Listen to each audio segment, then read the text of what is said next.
Não se esquece de deixar o like, isso ajuda muito a espalhar o terror por aí, e claro, se inscreve no canal para não perder nenhum conto. Todo dia tem relato novo aqui no canal.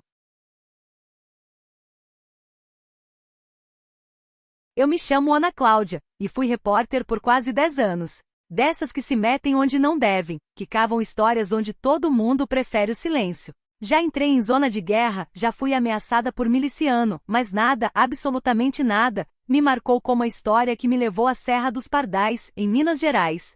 Era abril, e eu estava cobrindo um desaparecimento que havia ganhado pouca atenção nacional. 4 pessoas haviam sumido em um raio de 20 quilômetros, todas da mesma faixa etária, entre 20 e 30 anos. A única conexão entre elas, todas frequentavam o mesmo grupo de oração alternativo chamado Comunidade da Aliança Branca. No começo, achei que era só mais um desses movimentos religiosos obscuros do interior. Vi fotos antigas, nada mais que barracões de madeira, velas acesas, panos brancos, frases do tipo somente os puros acenderão. Achei que seria matéria fácil. Ledo engano. Cheguei à cidade e me hospedei numa pousada simples. O clima era esquisito. Os moradores evitavam falar no assunto. Os poucos que aceitavam conversar mudavam de tom quando eu perguntava sobre a tal comunidade. Um senhor chegou a me dizer: "Filha, tem coisa que é melhor não mexer. Abril é mês de colheita, mas nem toda colheita é de milho." A frase me arrepia até hoje. Na terceira noite decidi visitar o sítio onde ficava a antiga sede do grupo. Segundo o que descobri nos registros públicos, o local estava desativado desde um incêndio em 2017, mas moradores diziam que ainda viam luzes no alto da serra, e ouviam cantos de madrugada. Subi de carro até onde deu. Depois continuei a pé, com lanterna e celular em punho. A mata estava úmida e o ar tinha um cheiro doce, quase enjoativo, como flor apodrecendo. Quando cheguei aos escombros da construção, senti de imediato que não estava sozinha. Ali não havia só silêncio. Havia uma presença. Entre as ruínas, encontrei símbolos pintados com algo que parecia sangue seco. Havia também uma cadeira de madeira com amarras e uma mesa manchada. Tirei fotos, filmei. Quando estava me preparando para descer, ouvi algo. Um canto. Baixo. Em latim, ou algo parecido. Me escondi atrás do que restava de uma parede. 3 pessoas entraram na clareira. Usavam mantos claros e tinham o rosto coberto com véus. Uma delas carregava um saco preto, do tamanho de uma criança. Fiquei paralisada. Meus dedos tremiam sobre o celular, e o vídeo saiu completamente borrado. Eles começaram a cantar em círculo, e o saco se mexia. Eu queria correr, mas minhas pernas não obedeciam. Uma das figuras virou na minha direção, como se tivesse me sentido. "Vem, irmã. Abril é mês de renascimento." Aquela voz era feminina, jovem, mas havia algo errado no timbre. Como se falasse dentro da minha cabeça. Eu corri, caí, me arranhei toda na mata, mas não parei. Desci como pude e quando cheguei na estrada havia uma caminhonete me esperando. Era um morador da cidade que eu havia entrevistado na manhã anterior. "Eu sabia que você ia tentar subir. Sobe, anda. Eles te viram." Não falamos mais nada. Ele me levou até a pousada e me fez prometer que ia embora pela manhã. E eu fui. Não mandei a matéria pro ar. Apaguei tudo. As fotos, os vídeos. Mas aquilo ficou em mim. 2 semanas depois, recebi uma carta sem remetente. Dentro, só uma frase. "Não é você quem colhe. É você quem será colhida." E uma flor seca. Jasmine, acho. Desde então, todo mês de abril, alguém daquela região desaparece. As autoridades dizem que é migração rural, gente que vai tentar a vida na cidade. Mas eu sei que não é. Eles ainda estão lá. E eu não sei por quanto tempo mais vão me deixar viver em paz por ter escapado da colheita. Eu não sou mulher de acreditar em tudo que ouço, não. Sempre fui daquelas de dizer que a assombração só assombra quem tem tempo para isso. Mas o que eu vi naquele ano não tem explicação. Só quem esteve lá sabe. E muitos dos que estiveram não voltaram para contar. Essa história começa num povoadozinho perdido no norte de Minas, chamado São Jerônimo dos Campos. Eu fui parar lá depois de me aposentar da rede estadual. Queria sossego, paz, um pedaço de chão para plantar, e encontrei um sítio baratíssimo por lá. Baratíssimo até demais, devia ter desconfiado. A primeira coisa estranha foi o silêncio. Um silêncio grosso. Nenhum som de criança, nenhum cachorro latindo. Só o vento e de vez em quando um sino, mesmo não havendo igreja ativa no povoado. Me disseram que ali tinha existido um convento de irmãs reclusas, mas que fechou nos anos 80. Não me contaram o porquê. Eu sou curiosa. Perguntei para todo mundo. Ninguém queria falar. Foi só um senhor, o Zé Bernardino, que me contou aos sussurros, com medo até da sombra dele. Dona Dora, aqui teve coisa feia. A fé quando passa da medida vira doença. E doença contamina. Disse que antigamente o povo rezava demais, jejuava demais, se ponia demais. Que as irmãs do convento achavam que podiam trazer a pureza pro mundo com sacrifício das próprias dores e das dores dos outros. Mas a coisa ficou feia mesmo depois que apareceu uma mulher, a tal de Irmã Maria das Lágrimas. Bonita, novinha, parecia uma santa. Diziam que ela via Nossa Senhora no alto da figueira, que o véu dela sangrava quando alguém impuro se aproximava. E o povo acreditava? Perguntei. Ele fez que sim, olhando pro chão. Até demais.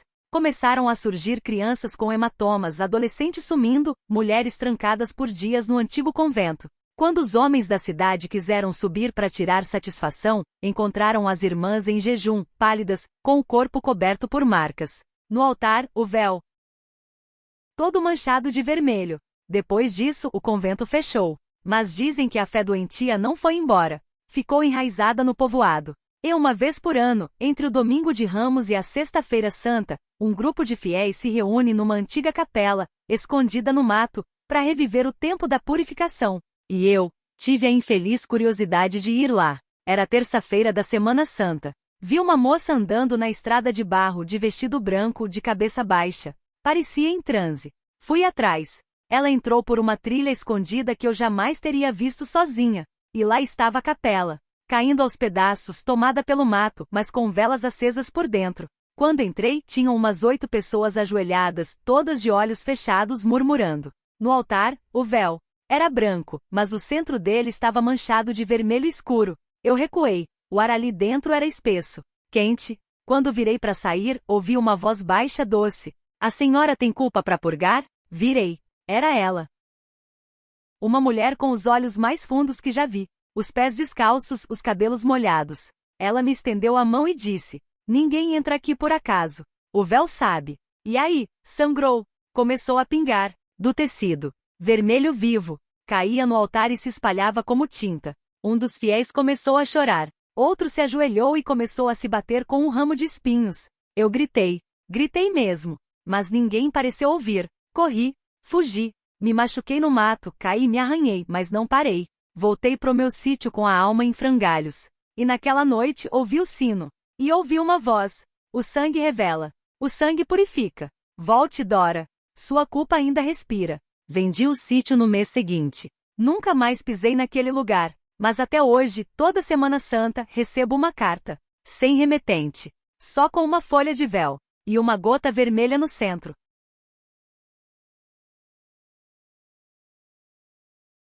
Meu nome é Rafael, e antes que você me julgue, quero deixar claro que quando entrei no grupo, eu só queria pertencer a alguma coisa. Era 2018, eu tinha perdido o emprego, minha mãe tinha falecido fazia pouco, e a depressão estava me matando aos poucos. Foi aí que a Clara apareceu. Ela era uma amiga de infância, dessas que a gente reencontra por acaso. Um dia me viu postando umas frases sombrias no Facebook e me chamou para conversar.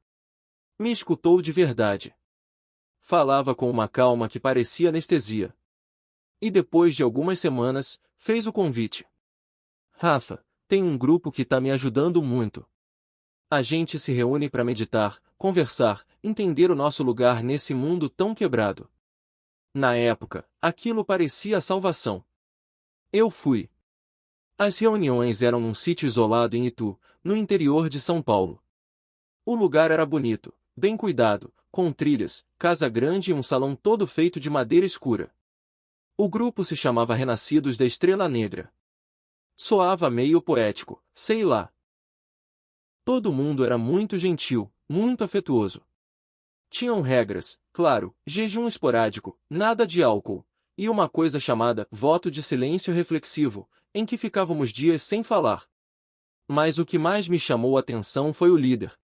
Chamavam ele de o Quarto. Ninguém sabia o nome verdadeiro. Ele usava túnicas e tinha uma voz baixa, hipnótica. Falava sobre o fim da encarnação do ciclo errado, que o mundo em que vivemos é uma falha, um desvio causado pela escolha errada do primeiro ser. Que o cordeiro da Bíblia não era a salvação, mas o carcereiro. Que a única saída era desatar a corda de Lúcifer. Lúcifer foi o primeiro a querer sair. E pagou o preço. Agora somos nós. Ele dizia. Com o tempo, aquilo foi virando minha vida. Eu me afastei de todo mundo fora da seita. Vendi minhas coisas. Passei a morar lá. E cada semana, o quarto dizia que o evento estava próximo. Que o mundo iria recomeçar para os escolhidos, e os demais se dissolveriam no nada. Um dia, ele trouxe cordas para cada um de nós. Disse que era um símbolo, mas que no dia certo, ela serviria para abrir o portal. Eu não sabia ainda o que ele queria dizer com isso. Mas no fundo, já desconfiava. Na semana do tal evento, Clara veio até mim. Estava pálida, com os olhos inchados de tanto chorar. Rafa, me ouve, eu acho que ele vai fazer todo mundo se enforcar. Minha mente parou. Não era possível. Tinha crianças ali. Tinha gente que deixou casa, família. Tinha eu. Na última noite, fomos chamados ao salão. As cordas estavam penduradas nas vigas do teto. 13 no total. Os 13 pilares da libertação, como ele dizia. A música ambiente era um zumbido grave, que parecia vir do chão. A vela em frente a cada corda era acesa com um cântico que repetia. Escuridão é berço. Luz é prisão. Cortar a luz, nascer da escuridão. A primeira mulher subiu. Eu juro, ela sorria. Clara me agarrou pela mão e murmurou. A gente tem que fugir agora. Ou vamos morrer sorrindo. A música ficou mais alta. As pessoas começaram a entrar em transe. Uma das crianças desmaiou. Eu puxei Clara pelo braço e saímos correndo. Um dos membros tentou nos segurar, mas caímos mata abaixo. Andamos por horas até chegar à estrada. No dia seguinte, fomos direto para a delegacia. Disseram que era trote. Que sem provas não podiam fazer nada. Só depois que outras denúncias surgiram, eles resolveram investigar. Quando chegaram no sítio, o lugar estava vazio. Nada. Nem os tapetes. Nem os livros. Nem as cordas. Só um símbolo desenhado com carvão no chão, um círculo com uma estrela de 5 pontas dentro, e uma corda amarrada na ponta de baixo. Hoje eu vivo com medo de encontrá-los de novo. Eles sumiram, mas eu sei que continuam por aí. Clara nunca mais falou sobre o assunto. E às vezes, nos dias mais silenciosos, eu ainda escuto o cântico. Bem baixo. Vindo de dentro da minha cabeça. Cortar a luz, nascer da escuridão. Quando cheguei àquela vila não havia nada que me preparasse para o que viria. Era um lugar bonito, isolado, onde tudo parecia excessivamente limpo, branco e em ordem. Não havia pichações, lixo nas ruas, nem sequer barulho de rádio. Parecia um recorte de uma vida idealizada, até você passar tempo demais ali. Meu nome é Ana. Em 2019, aceitei um convite para ensinar em uma comunidade rural fechada, chamada apenas de A Ordem. Me foi apresentada como uma vila de autossustentação espiritual, onde todos viviam em paz e igualdade. Prometeram uma pequena casa, comida, salário e a chance de ensinar crianças longe do caos das cidades. Fui, pela promessa de tranquilidade, e porque minha vida naquela época estava desmoronando. A entrada da vila ficava escondida por uma cerca viva espessa. Um guarda de túnica branca e olhar fixo me parou. Só permitiram minha entrada após um ritual simples, tirar os sapatos, lavar os pés numa bacia e repetir a frase. A poeira do mundo não entra onde reina a pureza. Achei que era só uma tradição, mas aquilo era só o começo. Fui recebida por um homem que todos chamavam de irmão Caleb. Jovem, postura firme, sorriso constante. Ele me mostrou minha cabana, me entregou roupas brancas e disse que a partir do dia seguinte, eu começaria a ensinar os pequenos imaculados. Era assim que chamavam as crianças da comunidade, imaculados. E elas de fato tinham algo diferente. Eram silenciosas, obedientes demais. Sempre em duplas. Nunca vi uma briga, um choro, uma risada alta. Sorriam, mas seus olhos estavam apagados. Nas aulas me pediram para evitar temas contaminados. Nada de ciências, história tradicional ou literatura externa. Só leitura de os textos da linhagem, um conjunto de lições internas da comunidade. Regras, mantras, analogias agrícolas e doutrinas sobre o corpo como vaso de luz. As crianças copiavam tudo sem perguntar. Quando eu tentava conversar fora da apostila, uma menina chamada Thalita me interrompeu com suavidade. Professora, o que não é puro, enfraquece a voz interior. É melhor a senhora não pensar alto demais. Essas frases eram repetidas por todos, adultos e crianças, como se estivessem enraizadas. Até a linguagem era deles. Com o passar das semanas, notei que alguns membros da comunidade desapareciam por dias. Depois voltavam, diferentes, mais quietos, olhar mais vidrado. Usavam colares feitos de fios de algodão com um pequeno triângulo invertido pendurado. Me disseram que era o selo da filtragem. Quando perguntei o que era isso, me responderam com um sorriso. É o processo de esvaziar o que veio de fora, para abrir espaço pro que nasce de dentro. Na sexta semana, fui convidada para a celebração dos vazios. Uma espécie de cerimônia noturna onde os imaculados, vestidos com túnicas ainda mais claras, sentavam em círculo no templo central. Não havia pregação, nem música, só silêncio.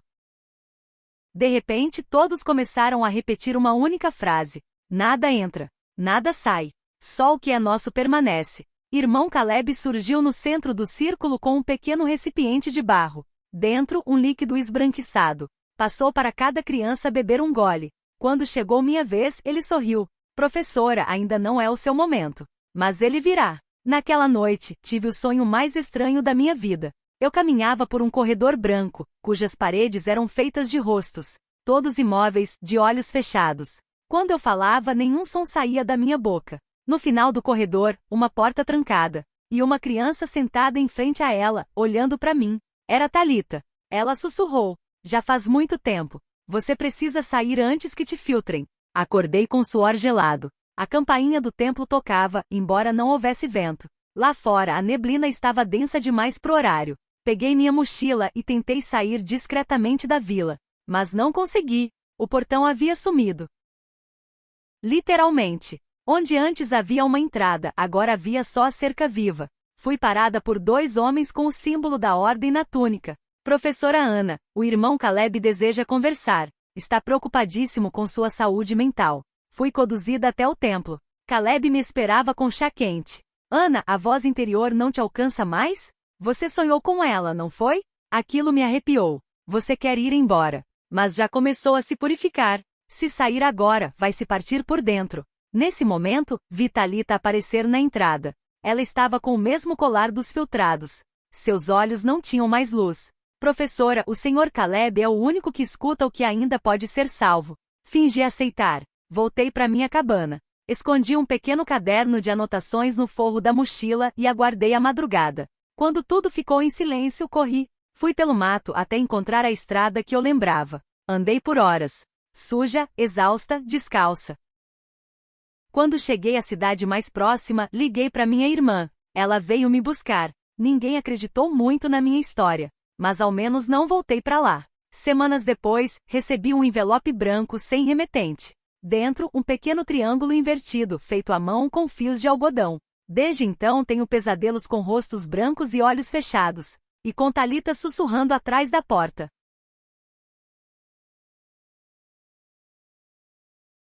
Meu nome é Eliane. E eu não sei se posso chamar isso de milagre ou maldição. O que eu vivi naquele sítio vai comigo até o túmulo. Já pensei 1000 vezes se devia contar. Mas tem noite que acordo ouvindo aquele som, de faca raspando o prato vazio, e sei que não posso guardar isso só pra mim. Foi em 2018. Eu trabalhava como cozinheira em eventos. Festas, batizados, casamentos. Pegava o que aparecia. Um dia, uma mulher muito fina, sotaque do sul, me contratou para passar 4 dias num retiro espiritual que ia acontecer num sítio isolado, na zona rural de São Paulo.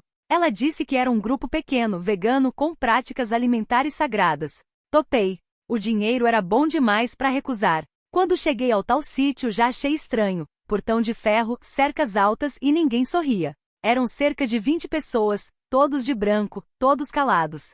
O líder se chamava Jonas Rafael, um homem de uns 40 anos, olhar fixo demais, dentes muito brancos. Ele me agradeceu com exagero. Apertou minha mão como se eu fosse uma santa. Você foi escolhida, Eliane. Os eleitos sempre são bem-vindos à última ceia. Achei que fosse só figura de linguagem. Fui levada à cozinha. Era enorme. Já tinha uma lista com os pratos que eu devia preparar. Tudo muito específico, sem sal, sem alho, sem qualquer ingrediente que contamine o fluxo vital. Tinha até uma regra sobre como cortar os legumes, em espirais, para respeitar a geometria divina. Fiz o que mandaram.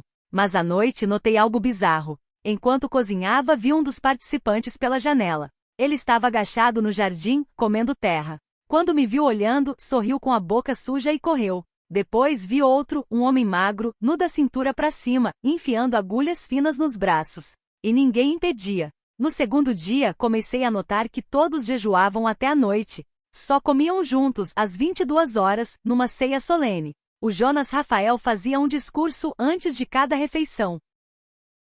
Falava sobre o corpo ser o vaso da transformação, e que o jejum expulsa o velho eu, deixando espaço para o novo espírito. Na terceira noite, tudo mudou. Fui chamada para servir o jantar, mas ao entrar no salão percebi que nenhum prato era de comida. Sobre a mesa, havia taças com líquido vermelho escuro, pães embolorados, raízes cruas e no centro, um coração de boi, ainda pulsando. Ouvi bem. Pulsando. As pessoas se ajoelharam. Jonas Rafael abriu os braços e gritou: "Hoje começa a travessia. Hoje nos tornamos verdadeiros. A última ceia é o selo do novo mundo." Eles começaram a comer com as mãos. Alguns choravam. Outros riam. Um jovem mordeu o coração cru e lambeu o próprio braço, tremendo. Eu tentei sair. Uma mulher me segurou pelo pulso. "Eliane, você não pode ir embora sem receber. Você foi chamada." Corri. Me tranquei no quartinho ao lado da cozinha. Passei a madrugada ali ouvindo gemidos, risadas, barulho de metal e algo parecido com mastigação molhada. De manhã, tudo parecia normal. Como se nada tivesse acontecido. Só que os olhos deles estavam mais escuros, fundos. A pele parecia sem viço.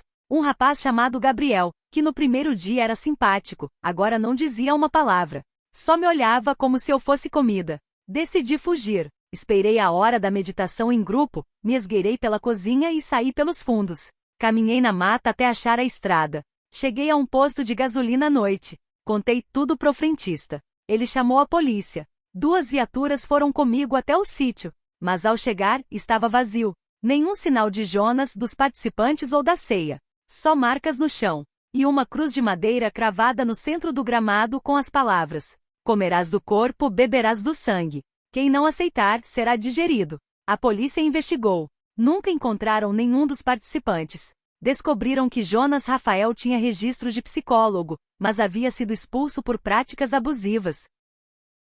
O sítio estava alugado em nome de uma empresa fantasma. Eu ainda sonho com aquela ceia. E quando como à noite, sinto o gosto de terra na boca.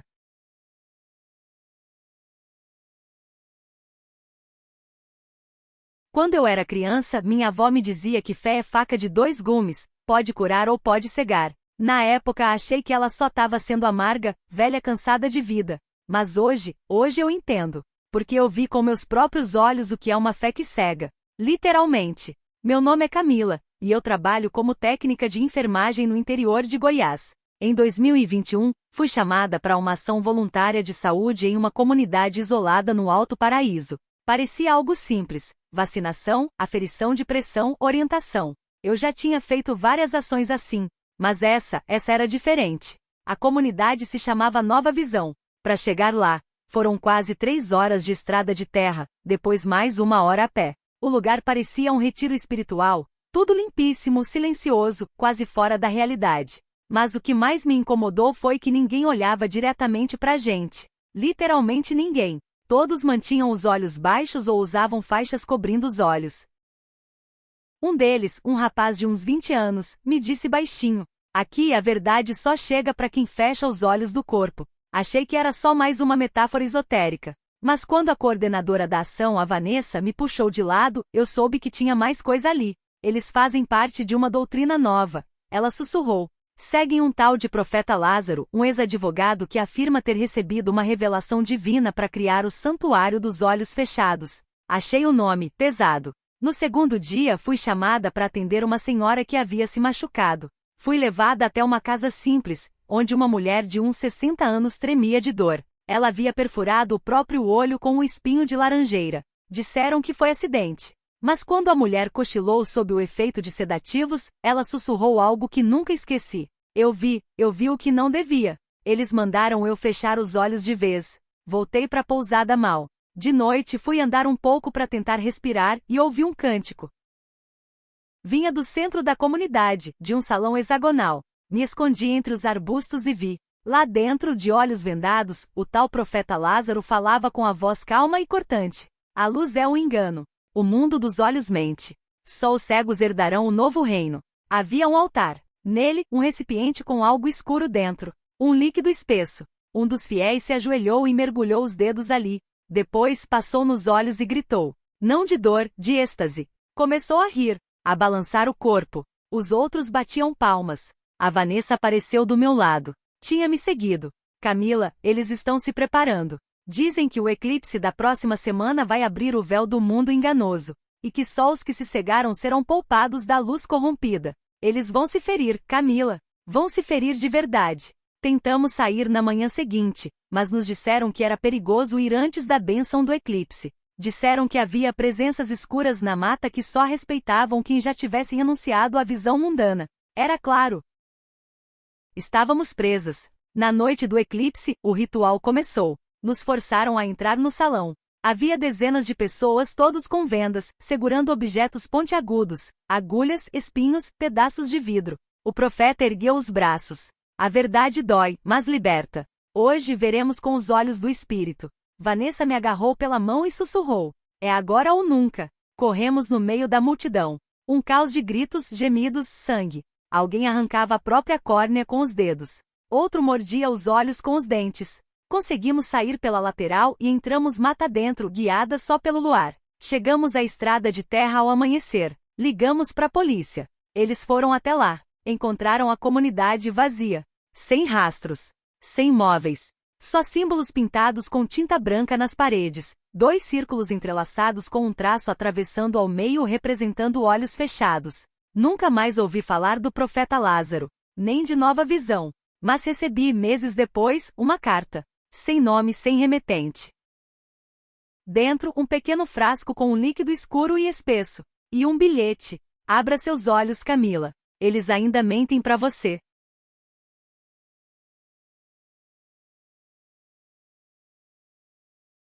Nunca fui do tipo místico.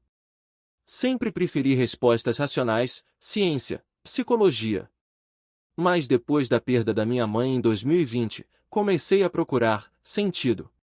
Ou talvez só silêncio. Foi numa dessas buscas que conheci o Instituto Fraternitas, um retiro de reconexão, como se auto-intitulava. Um lugar isolado nas montanhas de Minas, longe de tudo.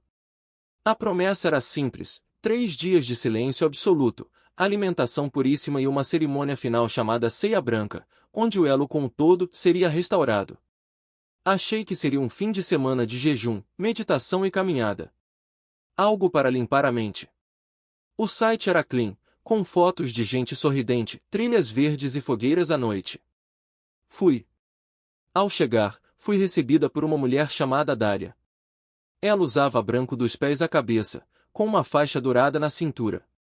Seus olhos eram calmos, calmos demais. Ela me deu um colar de contas brancas e me pediu para entregar o celular, relógio e qualquer aparelho eletrônico. Regra número 1. Sem tempo.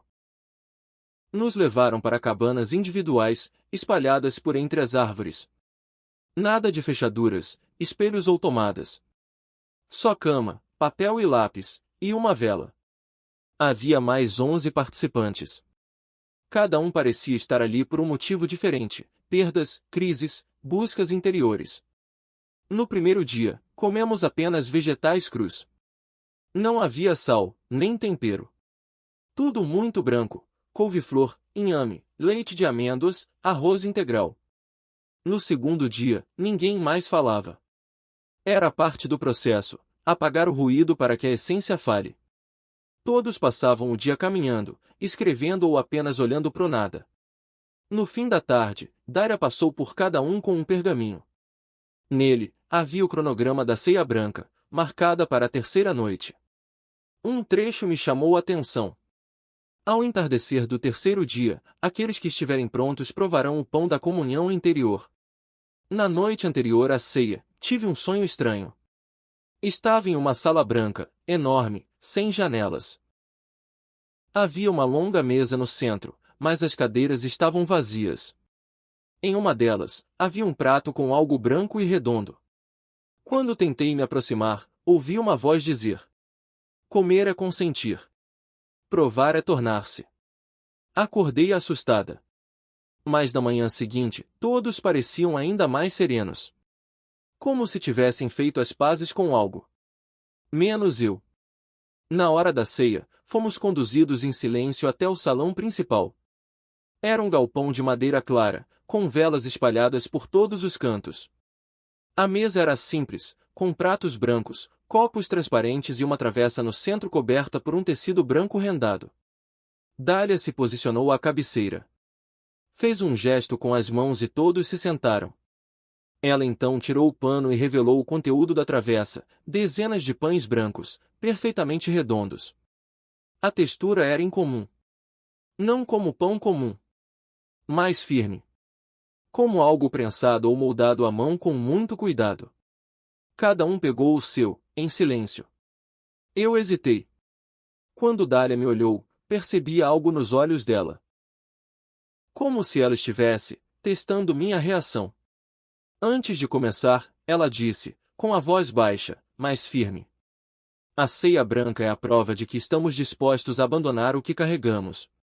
Ao ingerir o símbolo, tornamo-nos espelho do Uno. Mas só os que têm o coração branco permanecem.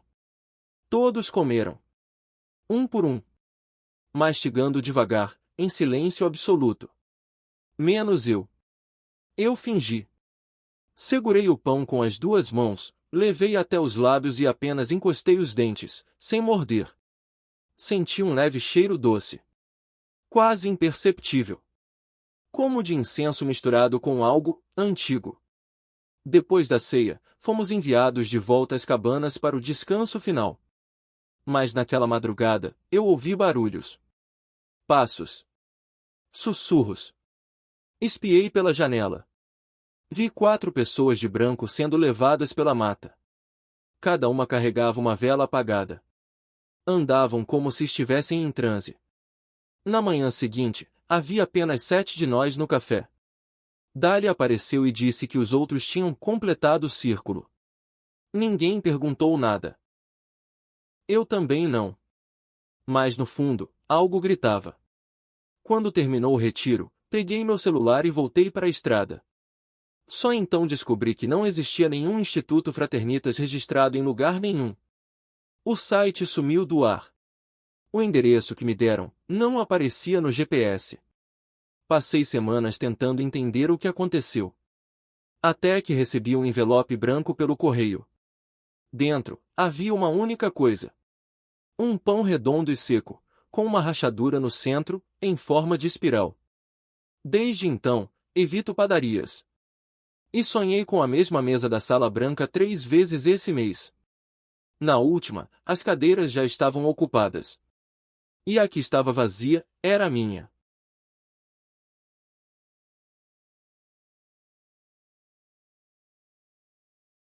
Eu nunca falei disso pra ninguém, pelo menos não do jeito que aconteceu de verdade. Quando conto por cima, falo que só fui visitar uns parentes do interior e voltei meio abalado com umas histórias locais. Mas isso é mentira. Eu fui parar no meio de uma seita de verdade. Uma daquelas que você jura que só existe em documentário, mas que, se bobear, pode estar funcionando a poucas horas de onde você mora agora. Era janeiro de 2009. Eu tinha 24 anos, trabalhava com música em Belo Horizonte, e minha vida estava uma bagunça.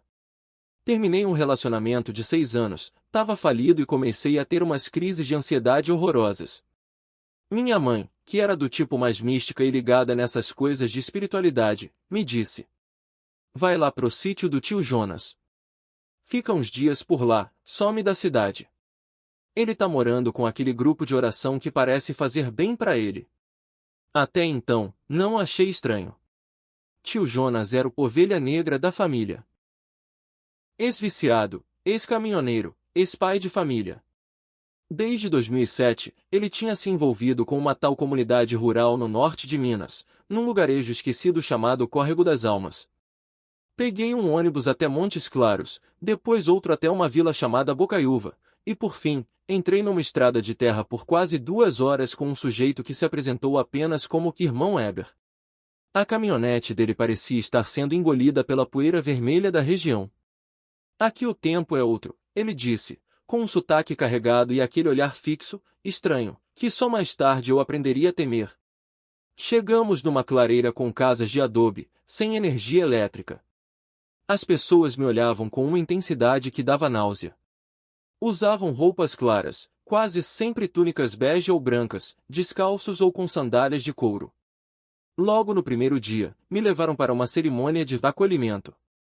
Tinha uma fogueira enorme, e todos cantavam um tipo de hino monótono, quase hipnótico. Meu tio Jonas estava lá, magro, com um sorriso fixo demais para parecer natural. Ele chegou, irmãos. O vento quente o trouxe. Todo mundo repetiu essa frase em uníssono. O vento quente o trouxe. Na hora, achei que era só uma forma de dizer. Só fui entender dias depois, quando me contaram sobre a profecia dos 4 ventos, uma das crenças centrais da seita. A seita se chamava os Filhos do Vento Quente. Diziam que eram guiados pelo vento norte, um espírito ancestral que se manifesta quando o mundo precisa de purificação. Segundo eles, os outros ventos, leste, sul e oeste, representavam a decadência da humanidade, razão, emoção e prazer. O norte era o vento da redenção. O calor que queima o velho mundo. A líder era uma mulher chamada Mãe Lurinda. Ninguém sabia a idade dela, alguns diziam que tinha 80 anos, outros juravam que ela havia nascido no início do século. O rosto dela parecia feito de couro ressecado, os olhos miúdos, pretos, e o cabelo completamente branco caía como véu. Na segunda semana, começaram a me tratar diferente.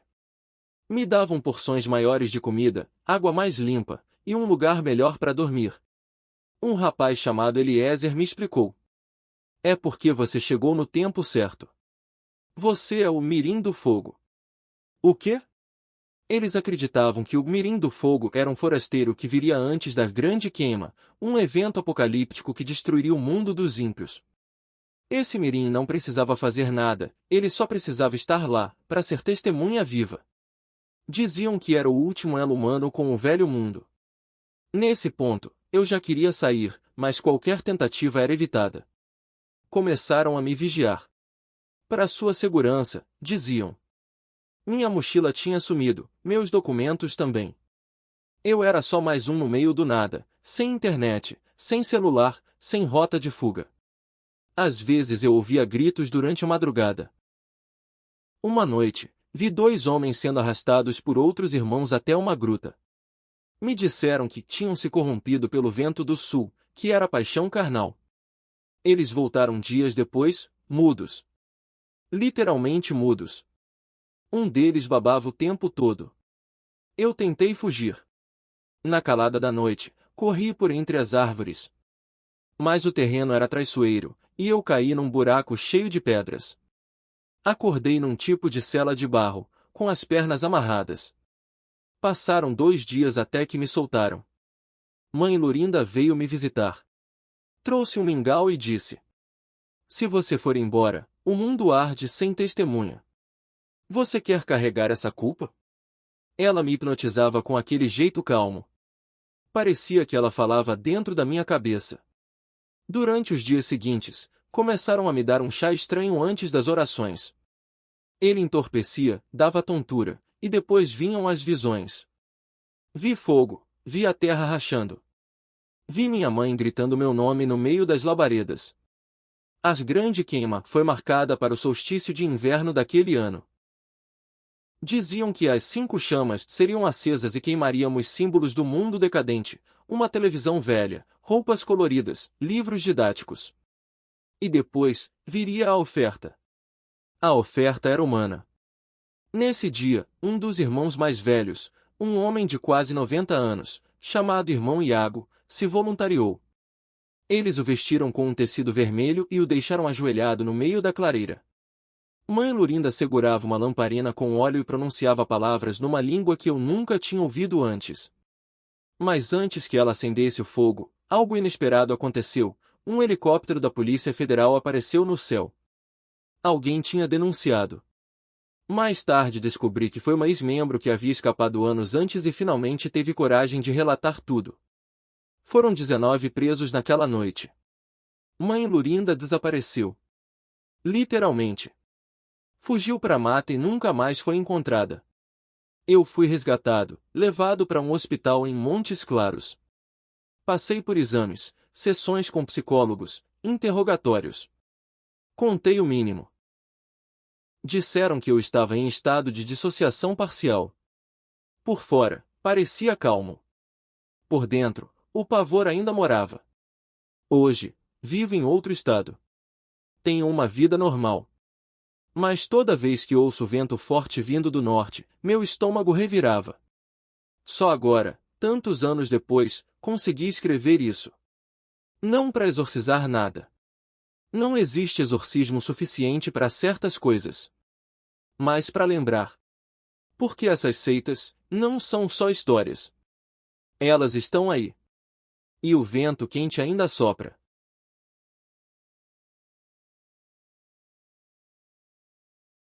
Eu nunca contei isso em voz alta. Tem coisas que se a gente fala, parece que ganham mais força, como se nomear desse forma algo que devia ter sido apenas um pesadelo. Mas eu estive lá. Eu vi. E mesmo agora, tantos anos depois, ainda acordo à noite com o som da água borbulhando embaixo do chão. Como se tivesse algo vivo esperando. Eu era uma aluna comum da UNB. Não tinha talento extraordinário, nem era ativista nem estudiosa brilhante. Fazia antropologia porque gostava de entender por que as pessoas acreditam no que acreditam. Sempre me atraíram religiões, especialmente aquelas marginais, místicas, esquecidas pela mídia e academia. Talvez porque cresci numa casa onde religião era proibida. Meu pai era daqueles que chamava tudo de lavagem cerebral e controle das massas. E claro, quanto mais ele proibia, mais eu me interessava. Foi assim que cheguei à professora Teresa Vieira, pesquisadora renomada sobre cultos e movimentos religiosos não institucionalizados no Brasil. Ela precisava de bolsistas de campo para investigar um grupo conhecido apenas por sussurros, a Irmandade das Dádivas de Eloinem, uma comunidade isolada nos alagados do norte de Goiás. Pouca coisa era sabida. A maioria dos relatos vinha de pescadores e mateiros da região do Córrego Fundo, perto de uma reserva onde quase ninguém entra. A lenda era sempre a mesma: eles vivem na água. Dizem que a água fala. E quem escuta, nunca mais fala nada. Era intrigante o suficiente para a gente topar. Fomos eu, Rafael, colega de turma, debochado, cético até o osso, e Camila, uma mestranda mais reservada, com um histórico de iniciações em religiões de matriz africana. O combinado era passar uma semana mapeando o grupo, documentando rituais se permitissem, e fazendo observações. O que não sabíamos, ou fingimos não saber, é que não estávamos indo como observadores. Estávamos entrando numa zona de silêncio. A chegada foi longa e esquisita desde o início. Depois de pegarmos um ônibus até a última cidade com nome no mapa, uma vila chamada São Miguel do Brejo, seguimos com um guia local chamado Danilo até o fim de uma estrada de terra. Dali em diante, só canoa. A água era negra. Não suja, mas negra, como se tivesse pigmento. O barqueiro não falava.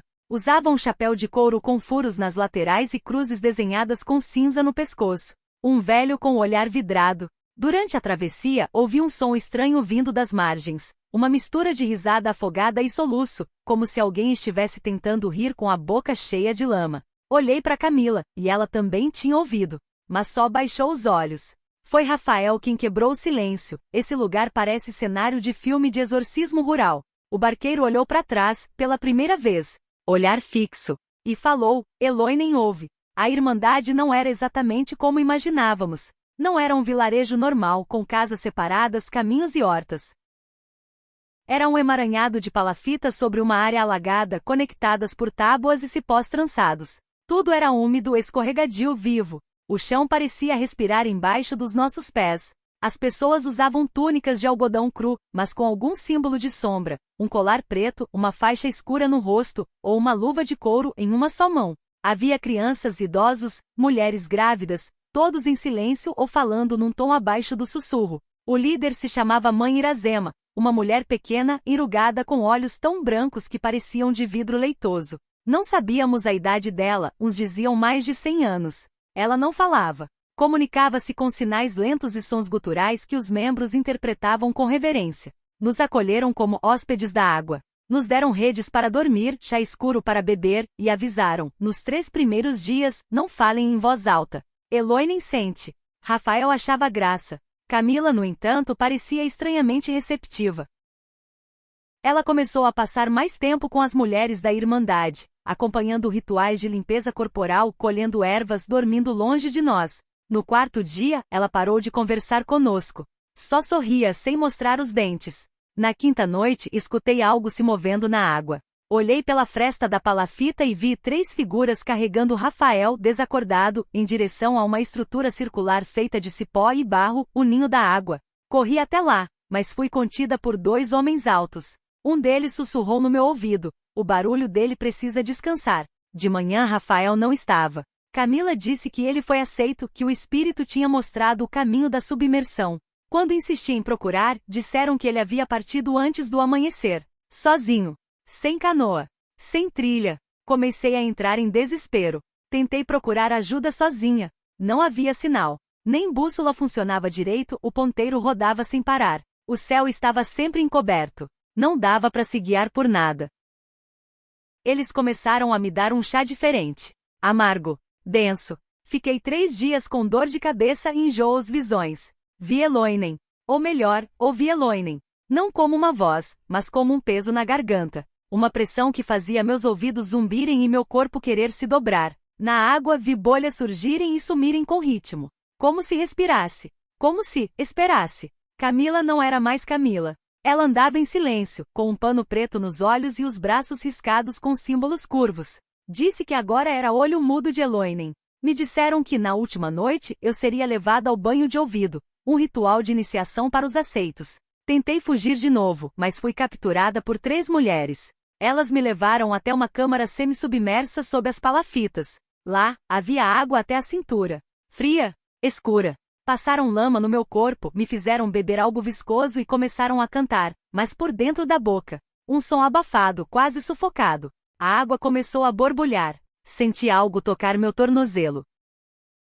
Depois minha coxa. E então, a voz. Silêncio é forma. Voz é fenda. Eloinen quer selar tua fenda. Acordei amarrada ao tronco do ninho da água. A comunidade inteira me cercava, sussurrando em uníssono. Camila chorava e dizia, ela ainda tem barulho. Ainda quer gritar. Mãe Iracema se aproximou. Trazia um punhado de cinzas e óleo escuro, e os passou na minha garganta. A dor que senti foi indescritível. Como se algo me apertasse de dentro para fora. Mas aí, o grito. Um grito vindo da mata. Um tiro. Depois vozes. Barulhos de motor. Homens. Armas. Polícia ambiental. Alguém havia denunciado. Um antigo membro que escapou e seguiu com a denúncia. Foram dias para organizarem a operação. Chegaram no último segundo. Os membros da seita fugiram pela água. Camila pulou no brejo. Nunca mais foi vista. Mãe Iracema desapareceu como sombra em neblina. Eu fui resgatada. Estava desidratada, alucinando. Demorei meses para voltar a dormir. Hoje vivo no sul do país. Mudei de nome, de vida, de voz. Mas ainda sonho com bolhas subindo do fundo. E às vezes, quando mergulho a cabeça na banheira, ouço algo sussurrando no escuro. Eloinen ainda espera. E você ainda tem voz.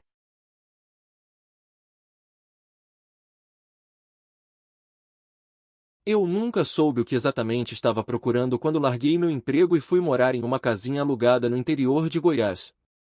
Talvez fosse silêncio. Talvez um pouco de esquecimento. A vida em Brasília tinha me engolido por dentro, o trabalho que me consumia, o divórcio recente, a sensação de estar existindo sem viver. Encontrei o tal lugar num grupo online, por uma dessas coincidências estranhas que mais parecem armadilhas do destino. O dono do imóvel, um senhor chamado Joaquim, parecia apressado em se desfazer da casa. Me ofereceu um aluguel baixíssimo, desde que eu pagasse adiantado.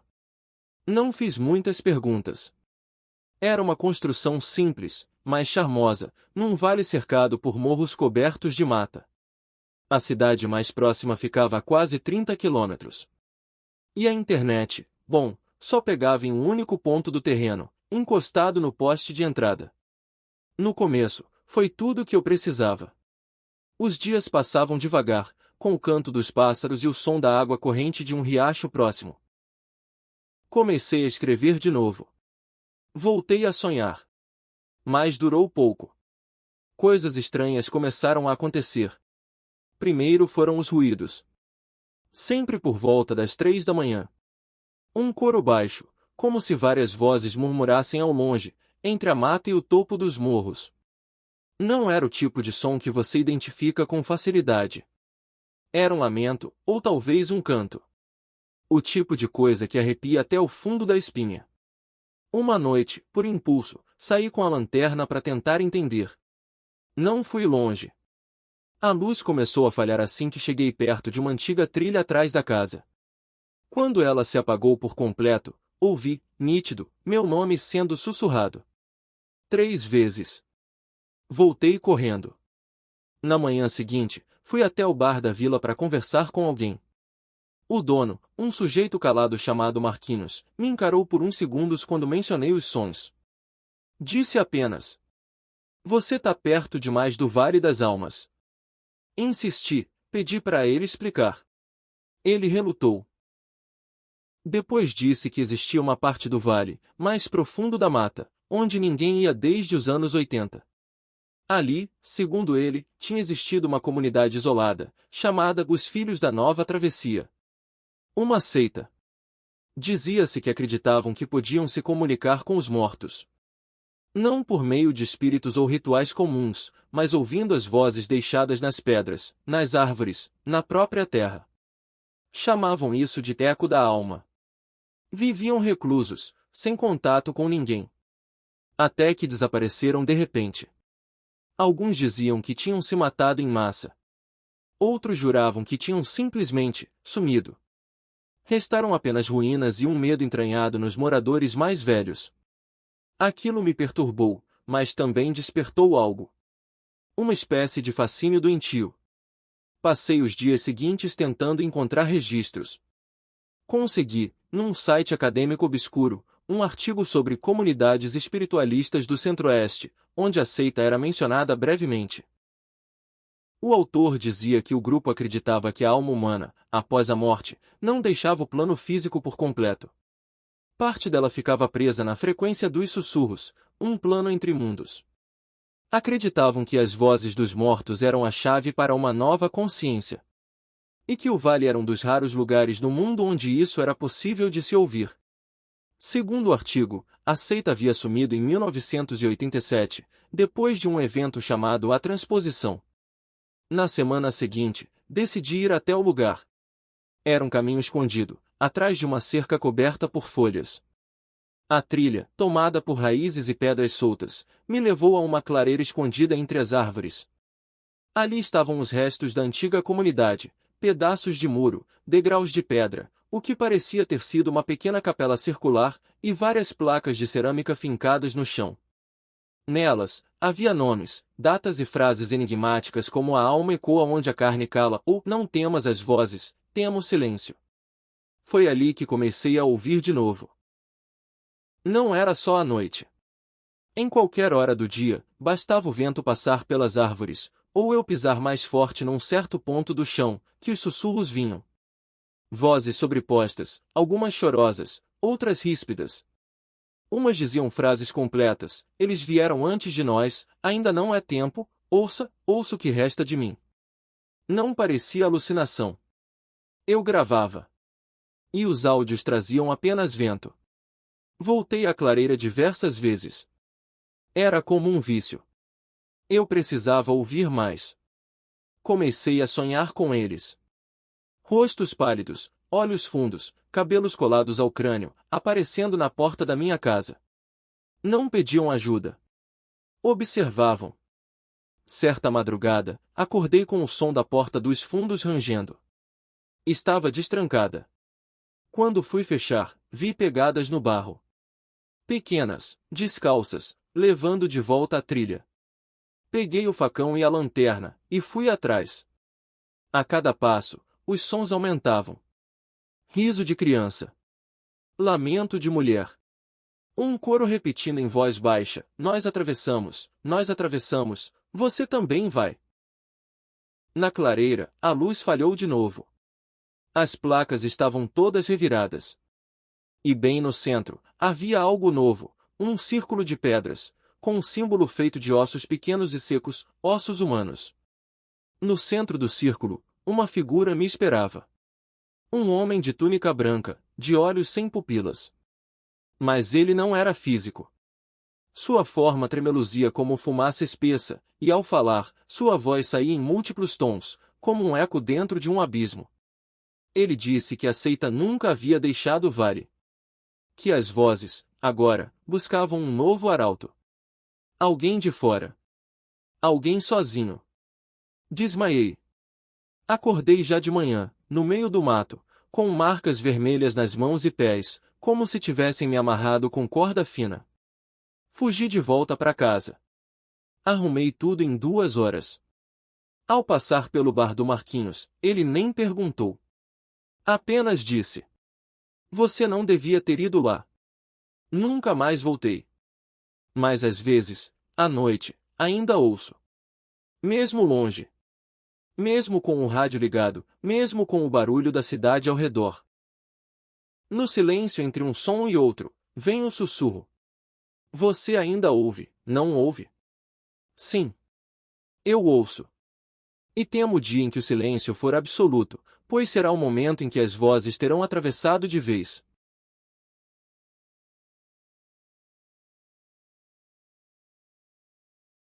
Já não sei exatamente o que é verdade e o que foi plantado na minha cabeça. Chamo-me Sérgio, ou ao menos era assim que me chamavam antes de me darem outro nome. Não o repito mais. Aprendi que certos nomes trazem junto deles as maldições de quem os deu. Esta história começa há 12 anos, quando eu ainda era um psicólogo recém-formado, com aquela arrogância silenciosa de quem acha que entende os outros por ter lido Freud e feito estágio numa clínica com ar-condicionado. Na época, eu trabalhava num projeto social ligado à prefeitura de uma cidade pequena do interior da Bahia, perto de Jacobina. A missão era atender comunidades afastadas com foco em saúde mental. Eu rodava entre vilarejos em uma caminhonete, anotava os prontuários em papel e passava a noite hospedado em casas cedidas por moradores locais. Foi em um desses trajetos que conheci a colônia esquecida. Ela nem aparecia no mapa. Um grupo de lavradores me indicou uma estradinha de terra batida, dizendo que havia uma comunidade isolada lá, cheia de gente esquisita, mas muito devota, que talvez precisasse de um psicólogo. Achei que seria só mais uma aldeia, talvez um povoado quilombola. O que encontrei, no entanto, foi algo que ainda me tira o sono.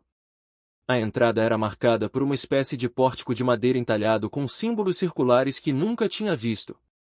Não havia cruzes, nem imagens religiosas conhecidas. Só padrões hipnóticos, repetitivos. Um senhor idoso com olhos muito azuis e pele escurecida pelo sol me recebeu. Disse que me esperavam. Eu nunca disse que iria. Ele se apresentou como ancião do ciclo de quarta semente, o que achei folclórico, até engraçado. Não havia energia elétrica, nem sinal de celular. As casas eram feitas de barro e pedra, bem cuidadas. Tudo ali parecia limpo demais, como se fossem obrigados a varrer o chão o dia inteiro.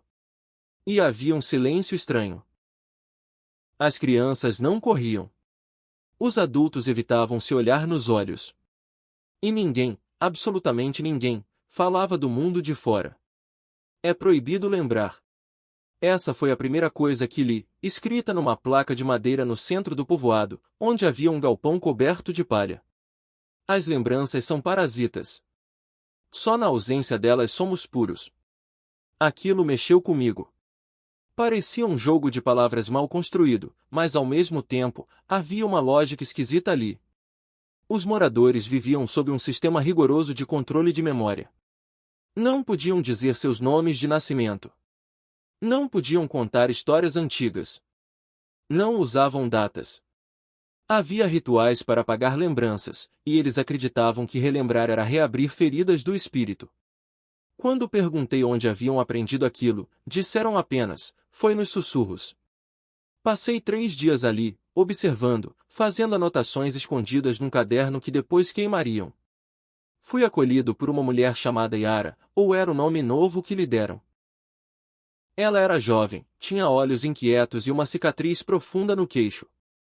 Dormi na casa dela, onde havia um altar com pedras redondas e um líquido escuro em copos de cerâmica. Ela me contou que havia sido levada para ali aos 14 anos, após perder a mãe em um incêndio. Fui esquecida para ser salva, disse ela. Eu perguntei se queria lembrar. Ela chorou. Naquela noite, vi um ritual. Fui levado até o galpão com outros moradores. Um jovem chamado Caleb, nome dado, não original, havia sido pego relembrando o pai biológico. Como punição, passaria pelo vazio, um processo em que seria privado de fala, toque e qualquer estímulo por 7 dias, num espaço subterrâneo conhecido como semente morta. Disseram que, se após isso ele ainda tivesse memórias, seria entregue ao poço. Nunca soube onde ficava o tal poço. Quis ir embora no dia seguinte. Disseram que meu carro havia sido levado por um homem de fora para benzer. A estrada estava alagada. Era como se me dissessem com gestos que eu precisava ficar mais. E eu fiquei. Um dia virou 5, depois uma semana. As memórias começaram a falhar. O tempo não era mais claro. Eu acordava confuso, às vezes com gosto metálico na boca. O caderno sumiu. Foi Yara quem me avisou, estavam tentando me limpar. Meus cochilos eram induzidos com ervas. As orações murmuradas pelas manhãs não eram preces, mas sugestões. Sérgio começou a parecer um nome estranho para mim. Eu sonhava com um quarto branco onde tudo era apagado com panos molhados. Nesses sonhos, havia vozes dizendo que minha dor vinha das lembranças, e que, sem elas, eu poderia amar tudo. No 18º dia, fui levado a um dos líderes, um homem albino com voz suave, chamado Quarto Guardião do Esquecimento. Ele me disse, como se fosse uma bênção, você está quase limpo. Só falta desistir do que te trouxe aqui. Meu trabalho, perguntei. Não. Sua história. Eu fingi que aceitava. Fingi que queria esquecer. Fingi tão bem que fui promovido a observador do poço. Foi aí que descobri que o poço existia mesmo. Era um buraco largo cercado por madeira seca. Lá dentro, deixavam os que resistiam ao esquecimento. Alguns gritavam. Outros cantavam músicas de infância até a voz falhar. Diziam que o eco fazia as memórias voltarem distorcidas, até que a mente se entregasse. Eu vi Caleb lá. Ele me reconheceu. Sussurrou, eles querem matar o tempo. Mas o tempo mata eles primeiro. Fugi naquela mesma noite. Com a ajuda de Yara. Ela me deu um pedaço de pano onde havia escrito à mão seu nome de batismo, Cecília. Disse que, ao lembrar dela, eu nunca esqueceria quem eu era. Ainda tenho esse pano. Demorei 3 dias para chegar até uma estrada asfaltada. Fui encontrado por um caminhoneiro e levado a um posto policial. Contei uma versão resumida da história. Disseram que ali perto só havia ruínas de uma antiga colônia de ancenianos abandonada desde os anos 80. Mostraram fotos de satélite, nada. Nem as casas. Nem o galpão. Nada. Mas eu lembro. De vez em quando, recebo cartas com papel artesanal, sem remetente, apenas com frases como, o esquecimento é a casa da paz. Outras vezes, são desenhos circulares, como os da entrada. Certa vez, encontrei pedras arredondadas deixadas no banco do meu carro. E uma só frase, seu nome ainda dói em você. Talvez eu esteja mesmo sendo observado.